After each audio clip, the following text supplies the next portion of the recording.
I raise a hallelujah in the presence of my enemies. Nataka nikwambie tena hivi, usiwe mtu wa tamaa, kwa sababu tamaa ndio ilifanya Yuda anatimiza amri ya kumuuza mwokozi wake, kisha nyuma akakuja kujuta.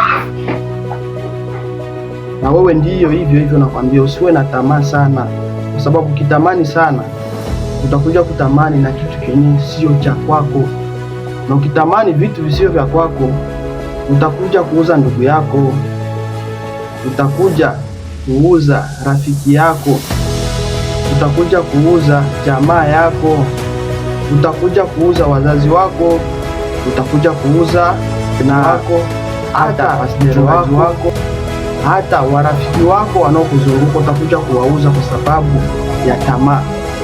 Punguza tamaa, rizika na kile unachokuwa nacho, na uzidi kutafuta na roho ya upendo. Acha tamaa mbaya, na Mungu atakubariki kwa kile kidogo unachokipata bila tamaa. Asante sana.